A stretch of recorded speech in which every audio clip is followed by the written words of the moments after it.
जब हम लोग रजिस्टर्स को सीरीज और पैरेलल कॉम्बिनेशन में सॉल्व करते हैं तो कई बार क्या होता है कि जो क्वेश्चन का लेवल होता है वो काफ़ी बढ़ जाता है। बढ़ जाने का मतलब क्या है कि काफ़ी कॉम्प्लेक्स सीरीज पैरेलल कॉम्बिनेशंस के फिगर बन जाते हैं।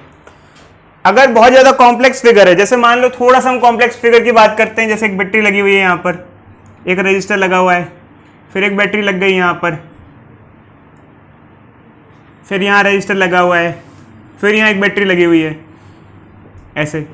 तो अब एक्चुअली क्या होता है कि जब थोड़ा सा कॉम्प्लिकेटेड सर्किट हो जाता है सीरीज पैरेलल कॉम्बिनेशन में, वो सॉल्व इजीली नहीं हो पाता है। जैसे मान लो यहाँ कौन सा रजिस्टर क्या है, सीरीज या पैरेलल में, कुछ आइडिया नहीं लगता क्योंकि ये कॉम्प्लेक्स सर्किट हो गया। क्या हो गया बच्चे? कॉम्प्लेक्स। कोई एक सर्किट में अगर मल्टीपल बैटरीज कई सारी बैटरी लगा रखी हो हमने, 4-5 रजिस्टर लगा रखे हों, एलिमेंट लगा रखे हों, और उसमें सीरीज पैरेलल कॉम्बिनेशन लगाना बहुत सिंपल ना हो, तो ऐसे सिचुएशन में हम लोग किरचॉफ रूल्स पढ़ते हैं। वो क्या फ़ायदा होता है इससे? कॉम्प्लेक्स सर्किट को बहुत इजीली सॉल्व करने में हेल्प करता है किरचॉफ रूल्स। किरचॉफ के 2 रूल्स होते हैं, एक होता है जंक्शन रूल, एक होता है लूप रूल।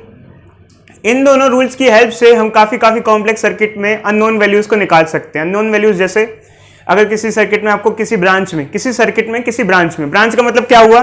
जैसे मान लो एक ब्रांच है, ये एक ब्रांच है, इस ब्रांच में कितना करंट जा रहा है, फिर इस ब्रांच में कितना करंट जा रहा है, इस ब्रांच में कितना करंट जा रहा है, किसी भी ब्रांच में करंट निकालना हो, इसमें किसी ब्रांच में कितना करंट जा रहा है निकालना है, तो इससे हमें हेल्प मिलती है। या फिर कोई भी एक डिवाइस के अक्रॉस कितना पोटेंशियल ड्रॉप हो रहा है या वोल्टेज कंज्यूम्ड हो रही है, कोई एक डिवाइस कितना वोल्टेज कंज्यूम कर रहा है, वो हम निकाल सकते हैं इजीली। जबकि अगर हम सीरीज पैरेलल कॉम्बिनेशन यूज करें तो वहां इजीली हो सकता है सॉल्व ना कर पाए। तो ऐसे केसेस में हम लगाते हैं किरचॉफ के 2 रूल्स, जंक्शन रूल और लूप रूल। तो पहले हम ये सीखेंगे बच्चे, फिर अप्लाई करेंगे, फिर धीरे धीरे क्वेश्चन प्रैक्टिस करेंगे। चालू करें बच्चों किरचॉफ के रूल्स। तो देखो बच्चे, किरचॉफ के 2 रूल्स होते हैं, जंक्शन रूल और लूप रूल। पहले आप ये पूरा समझना, उसके बाद ही कुछ बात करेंगे, क्योंकि जब तक आपको पूरा समझ में नहीं आएगी कहानी तब तक आप इजिली नहीं लगा सकते हो। इसमें काफी कुछ सीखने वाली चीज है। तो जंक्शन रूल बच्चे काफी बेसिक होता है, ये कंजर्वेशन ऑफ चार्ज पे बेस्ड होता है। कैसे होता है अभी फिलहाल कोई डिस्कशन नहीं है इसका। कंजर्वेशन ऑफ चार्ज पे बेस्ड होता है। कंजर्वेशन ऑफ चार्ज मतलब क्या होता है एक्चुअली? देखो बच्चे, वैसे तो बहुत सिंपल सा रूल होता है। जैसे कोई एक पॉइंट है ऐसा, इस पे करंट आ रहे हैं और करंट जा रहा है, ऐसे मान लो कोई एक पॉइंट है P, तो इस पे करंट आ भी रहा है और जा भी रहा है। यहां से करंट आ रहा है और यहां से जा रहा है। यहां से मान लो I1 आ रहा है, I2 आ रहा है, और यहां से I3, I4 और I5 जा रहा है। तो I1, I2, I3, I4, I5 इनके बीच में क्या रिलेशन होगी? तो एक रूल होगा, जितना आएगा उतना जाएगा। देखो यहाँ कितना कितना रहा है, इनकमिंग करंट कितना है? I1 प्लस I2, और जाने वाला कितना है? I3 plus I4 plus I5, क्योंकि जो आएगा वो जाएगा। ये हो गया यहां से। अब इससे हम क्या सीखते हैं? जैसे मान लो अच्छा कोई हमारा सर्किट ड्रॉ किया हुआ है, कोई सर्किट सा ड्रॉ किया हुआ है, ऐसा कुछ सर्किट सा ड्रॉ है, और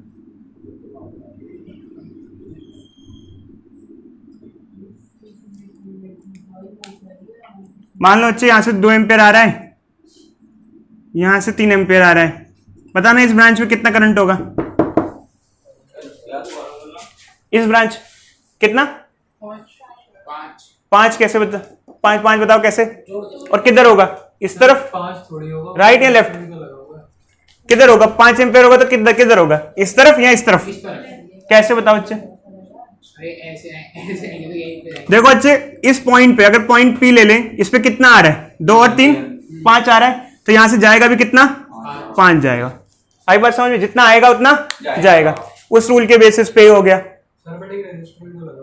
वो। अच्छे उसकी बात नहीं है, मतलब ब्रांच में करंट का वैल्यू रहता है। देखो करंट में करंट डिस्ट्रीब्यूशन चलता है, जैसे यहां से 3 आ रहा है, वो बात अलग है। रजिस्टर या कुछ भी हो आगे भी, ये तो अनकम्प्लीट सर्किट है ना, कंप्लीट सर्किट नहीं है ये तो। और भी होता है, एलिमेंट्स कई सारे लगे होंगे, कंप्लीट भी तो सर्किट होगा। ऐसा थोड़ी टूटा फूटा सर्किट थोड़ी होता है, कंप्लीट सर्किट होगा। बस ये मैं बता रहा हूँ, जैसे कहीं किसी पॉइंट पे 3 आ रहा है, 2 आ रहा है, तो जाएगा कितना? 5 जाएगा, ऐसे। अब ये मत सोचना ये कंप्लीट सर्किट नहीं है, यहाँ करंट नहीं जा पाएगा क्योंकि खत्म हो रहा है। समझ रहे हो? सर आपने क्वेश्चन दिया था, ये किरचॉफ रूल से ही हो सकता है। देखो अच्छे, इधर देखो, इधर देखो। देखो अच्छे, एक्चुअली क्या है कि मान लो अगर ये 3 नहीं होता, ये ऐसे होता। चलो इधर देखते हैं। सर 2 एम्पियर इस ब्रांच में कितना करंट होता? 2 एम्पियर। सर 2 नहीं, एक ही दिन तो आ जाएगा। कितना? सर अगर दोनों इक्वल है तो एक ही सर एक चीज बताओ, इसका फायदा क्या है? रुक जाओ कितना करंट होगा बताओ? Sir 1 ampere. 1 एम्पियर इधर कैसे? क्योंकि नहीं, क्या बात कर रहे हो? 1 एम्पियर किधर होगा? 1 एम्पियर सर राइट साइड हो जाएगा ना। इधर इधर होगा। कैसे? 2 यहां से आ रहा है, एक नीचे चला गया तो एक इधर चला जाएगा। तो इस तरीके से बच्चे ये लूप रूल होता है, यहाँ पे हम यूज करते हैं। अब हम बात करते हैं बच्चों लूप रूल की। तो एक्चुअली क्या है कि जंक्शन रूल और लूप रूल मिलके हमें फाइनली कुछ इक्वेशंस देते हैं। उन इक्वेशन के बेसिस पे हम अननोन वैल्यूज को निकालते हैं। तो लूप रूल क्या कहता है बच्चे? इधर देखो।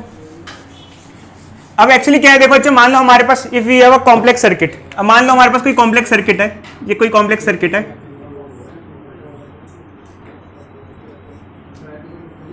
ऐसा सा मान लो, और भी ड्रॉ कर देते हैं इसको। ये हमारा एक कॉम्प्लेक्स सर्किट है। इधर बता सकते हो बच्चे लूप का मतलब क्या होता है? कोई बच्चा बताएगा मीनिंग ऑफ? सर्कुलर पाथ और मतलब एक ही लाइन में लूप, मतलब सर एक काम बार बार होता है। देखो पहली बात तो अच्छी, सर्कुलर पाथ नहीं, सर्कल का मतलब लूप नहीं होता है। नहीं होता, सिर्फ सर्कल का मतलब लूप नहीं होता, सिर्फ सर्कल। सर्कुलर पाथ में मूव करना। देखो बच्चे, और लूप किसी चीज को repeat लूप का करना। परफेक्ट हाँ रिपीटेशन होता है बच्चे लूप का मतलब। हाँ, लूप का मतलब जैसे मान लो बच्चे एक जगह से चले, घूम कर उसी जगह पहुंच गए। रिपीटेशन जो आपने बोला उसको कहते हैं लूप। अब बता सकते हो इसमें मैंने कितने लूप, इसमें कितने लूप बन सकते हैं?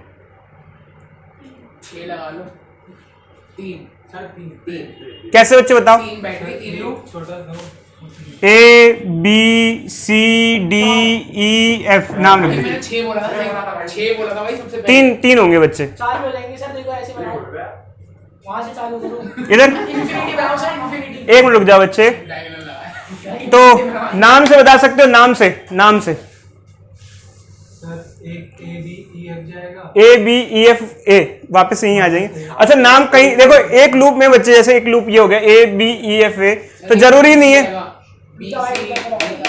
Sir A B E D. एक मिनट रुक जाओ बच्चे, एक मिनट रुको तो सही बच्चे। इधर किसी भी लूप में जरूरी मैंडेटरी नहीं है कि आपको कहीं से भी चालू, यहीं से चालू करना है। आप इसको A B E F A लिख सकते हो, B E F A B लिख सकते हो, क्योंकि लूप है।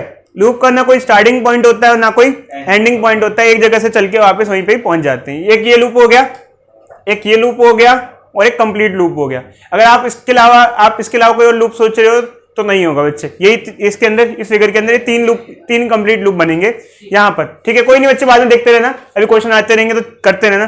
बट अब बात होती है बच्चों, हमने लूप पे रिपीट हो जाता है। लूप में रिपीटेशन नहीं कर सकते ना बच्चे। रिपीट एक बार के ऊपर नहीं, रिपीटेशन नहीं हो सकता। जैसे मान लो यहाँ से चले फिर यहाँ से चले, ऐसे नहीं चलेगा। लूप मतलब कि एक पॉइंट से चले वापस उसी पॉइंट पे एंड करना होगा विदाउट रिपीटेशन। ठीक है, मतलब विदाउट बीच में कुछ उसी एलिमेंट को दोबारा से रिपीट किए। ठीक है, तो अब ये हमारे पास ही लूप्स हो गए। अब क्या है, यहाँ पर बच्चों हम लोग लूप रूल यूज करते हैं। तो आपको समझ में आ गया लूप क्या होता है। अब लूप रूल में क्या होता है बच्चे, एक्चुअली क्या होता है कि हम पोटेंशियल की कैलकुलेशंस करते हैं। हम एक जगह से चल के वापस उसी जगह पे पहुंचते हैं और पोटेंशियल की कैलकुलेशन करते हैं। कैसे करते हैं अभी हम आपको बताते हैं इस चीज के बारे में। ठीक है, अगर हम लोग लूप रूल अप्लाई करते हैं तो इसके लिए आपको एक रियल लाइफ कंडीशन और ये रियल सिचुएशन हम दिखा रहे हैं। देखो बच्चे, मान लो हमारे पास एक लूप, ये पूरा है सर्किट है। अब इस सर्किट के अंदर क्या है बच्चों, मान लो कुछ वैल्यूज नोन होंगी और कुछ वैल्यूज अननोन होंगी। इसकी वैल्यू मान लो, इसकी वोल्टेज है V1, इसकी वोल्टेज है V2, इसकी वोल्टेज है V3, इसका रेजिस्टेंस है R1, इसका रेजिस्टेंस है R2, इसका रेजिस्टेंस है R3। अब हमको देखना है कि जैसे मान लो कुछ वैल्यूज हमको गिवन होती है और कुछ नहीं गिवन होती है। कुछ गिवन मतलब कि किसी एलिमेंट्स की वैल्यू दी हुई होती है और किसी एलिमेंट्स की वैल्यू हमें गिवन नहीं होती है। एक आर को मिस कर दिया, V2 के नीचे। हाँ बच्चे, ठीक है, R4 ले लिया, ये सर हटाई दो। कोई नहीं, इधर देखो बच्चे बस। तो हमारे पास ये कुछ एलिमेंट्स हैं। अब मान लो एलिमेंट्स तो होंगे ही होंगे सर्किट के अंदर, उसके अलावा हमारे पास सर्किट में अलग अलग ब्रांच में करंट भी अलग अलग होगा। अलग अलग ब्रांच में करंट भी क्या होगा, अलग अलग होगा। अब जैसे मान लो बच्चे, मैंने कंसीडर किया कि लेटेस्ट टेक, चलो यहां से करंट आ रहा है I, इस ब्रांच में करंट है I, यहां चला गया, मान लो यहां से करंट आ रहा है, ये भी पॉजिटिव टर्मिनल है, यहां से आ रहा है I1। तो इस ब्रांच में क्या करंट लूं मैं, बताना सर I1 प्लस I। देखो यहां से आ रहा है, यहां से आ रहा है, जितना यहां आएगा उतना जाएगा। तो इस ब्रांच में करंट क्या हो गया, I1 प्लस I। अब कई बार बच्चे कहते हैं कि सर ये तो आपने टर्मिनल्स को देख के लिया है प्रॉपरली, अगर मैं गलती से डायरेक्शन ऑफ करंट अलग ले लूं तो क्या मेरा आंसर गलत हो जाएगा? नहीं, यहां पर आप आंख बंद करके भी वैल्यूज ले सकते हो। अगर आपने डायरेक्शन ऑफ करंट गलत चूज कर ली तो आंसर में जो करंट होगा वो नेगेटिव में आ जाता है। नेगेटिव मतलब कि जैसे हमने मान लो कुछ गड़बड़ भी की, मैंने I1 की डायरेक्शन गलत चूज कर ली तो I1 जो आएगा माइनस में आ जाएगा। माइनस मतलब कि वो अपने आप उसको क्या कर देगा, करेक्ट कर देगा, वो बता देगा कि आपने जो डायरेक्शन ली थी वो क्या थी, गलत ली थी, उसको ठीक कर दो। और एक्चुअली क्या, बट कुछ चीजें ध्यान रखनी पड़ती है। जैसे कई बार बच्चे कहते हैं सर कि बिल्कुल अंधाधुंध कर सकते हैं, बिल्कुल अंधाधुंध नहीं कर सकते। जंक्शन रूल का ध्यान रखना पड़ता है, समझ में आया? जैसे हमने जंक्शन रूल का यहाँ ध्यान रखा है, कैसे? मान लो हमने कहा इसमें यहाँ करंट आ रहा है, इसमें यहाँ करंट आ रहा है। अच्छा दूसरा ये बताना, क्या ये I1 करंट कहाँ कहाँ रहेगा? क्या हर जगह सेम ही रहेगा I1? यहाँ से लेके यहाँ तक में तो I1 ही रहेगा। देखो बच्चे पूरी ये जो पूरा ब्रांच है, ये जो पूरा ब्रांच है यहाँ से यहाँ तक, इसमें पूरा करंट क्या रहेगा? सेम रहेगा, क्योंकि यहाँ करंट डिवाइड नहीं हो रहा है। जब करंट डिवाइड होता है तो करंट की वैल्यू चेंज होती है। देखो इधर देखो बच्चे, इधर ये एक पूरी ब्रांच है, तो इस पूरी ब्रांच में कुछ भी हो, करंट अगर डिवाइड नहीं हो रहा तो करंट की वैल्यू क्या रहेगी? सेम रहेगी। यहां पर करंट की वैल्यू सेम रहेगी, इस यहां से यहां तक की करंट की वैल्यू सेम रहेगी। और एक मिनट रुक जाओ बच्चे, एक मिनट रुक जाओ। यहाँ पे यहाँ पूरी करंट की वैल्यू सेम रहेगी, यहाँ करंट की वैल्यू सेम रहेगी और यहाँ करंट की वैल्यू सेम रहेगी। करंट की वैल्यू इस पर डिपेंड नहीं करती कि बैटरी लगी है, कोई एलिमेंट लगा हुआ है। करंट की वैल्यू इस पर डिपेंड करती है करंट डिवाइड हो रहा है या नहीं हो रहा है। एक्चुअली क्या होता है बच्चे, जो एक सर्किट के अंदर जो एलिमेंट्स लगे होते हैं उसके बेसिस पे किसी सर्किट में करंट डिसाइड होता है। बट अगर करंट की स्प्लिटिंग होती है तो करंट की वैल्यू चेंज होती है, वरना ब्रांच में जो करंट रहता है वो हमेशा सेम रहता है। तो एक्चुअली क्या बच्चे, यहाँ पे बस यही लॉजिक है कि स्प्लिटिंग नहीं हो रही, मतलब डिवीजन नहीं हो रहा है।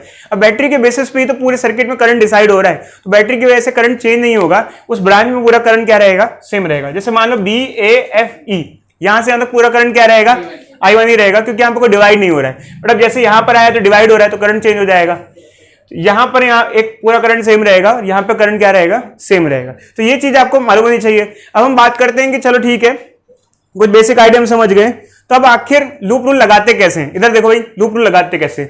लूप रूल में हमें एक रूल फॉलो करना होता है कि हमें एक जगह से चलना होता है और वापस उसी जगह आना होता है। जैसे मान लो कोई एक लूप की हम बात करें, जैसे कि अब अभी हम छोटा सा लूप लें, ABEFA, तो बच्चे ये एक लूप हो गया। अब इसके अंदर ऑप्शन मेरे पास रहता है कि मैं क्लॉकवाइज चलूं या एंटी क्लॉकवाइज चलूं, ये और कहां से चलूं कहां तक, ये मेरे पे डिपेंड करता है। ठीक है बच्चे? तो किसी भी एक लूप में कोई ऐसा लिमिटेशन नहीं होता कि हमें कहां से चालू करना है कहां खत्म करना है, और क्लॉकवाइज और एंटी क्लॉकवाइज की भी कोई लिमिटेशन नहीं होती। हमारे जो रिजल्ट्स हैं वो सेम रहते हैं, चाहे मैं क्लॉकवाइज फॉलो करूं या एंटी क्लॉकवाइज फॉलो करूं। चाहे मैं अगर बात करूं लूप में ABEFA आ सकता हूं, ये एक लूप हो गया। चाहे इस लूप में मैं B से चालू कर सकता हूं, चाहे मैं क्लॉकवाइज चालू करूं, चाहे मैं एंटी क्लॉकवाइज चालू करूं, किसी भी चीज की कोई प्रॉब्लम हमें फॉलो या नहीं आती है। कोई डाउट बच्चे इधर देखो कृष्ण? ठीक है, तो अब जैसे मान लो लूप लगाते हैं हम लोग, जब लूप में लूप रूल लगाते हैं तो इसको आगे सिंप्लीफाई कैसे करते हैं, मतलब कैसे? चलो देखो बच्चे, अब हम यहां पर एक लूप रूल आपको करके दिखाएंगे।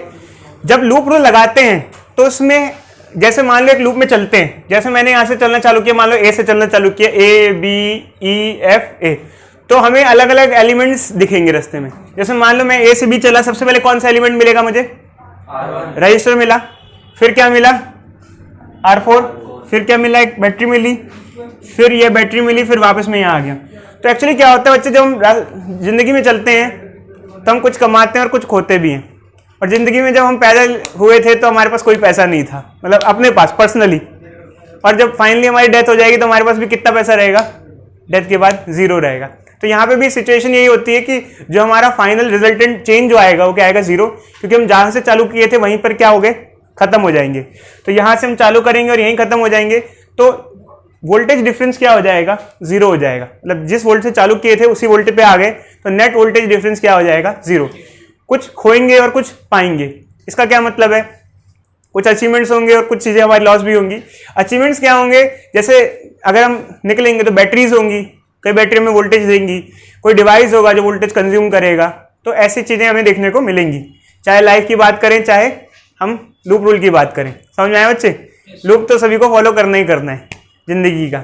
आई बात समझ में बच्चे? यहाँ पर भी लूप फॉलो करना है। तो हम लूप में एक जगह से चलेंगे और वापस एक जगह पे एंड करेंगे उसी पे। बट एक्चुअली क्या होता है कि लाइफ के जो कुछ रूल्स होते हैं वो अलग होते हैं, यहाँ पे जो रूल्स हैं लूप में चलने के वो कुछ अलग रूल्स हैं। जब हम लूप में चलते हैं तो हमें साइन कन्वेंशन फॉलो करनी पड़ती है।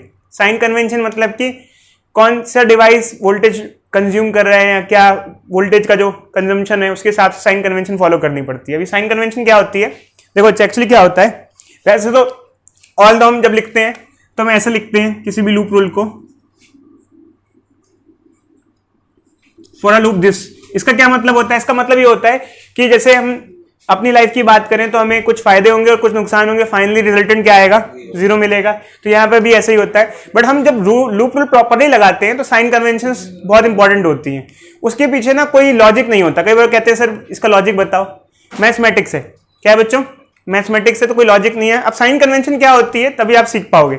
साइन कन्वेंशन क्या होती है, देखो बच्चे, एक तो आप ये ध्यान रखना, जब आप रजिस्टर से गुजरोगे तो रजिस्टर वोल्टेज खाता है, रजिस्टर वोल्टेज खाता है।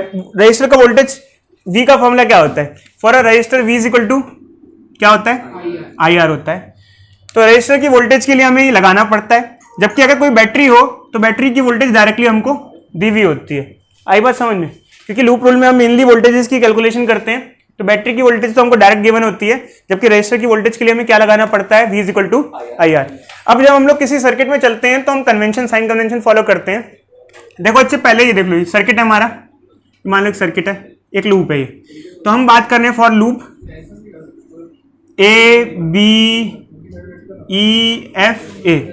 यहां से चले यहां पे खत्म करेंगे, ठीक है। अपनी जर्नी की स्टार्टिंग यहां से करेंगे, यहां खत्म करेंगे।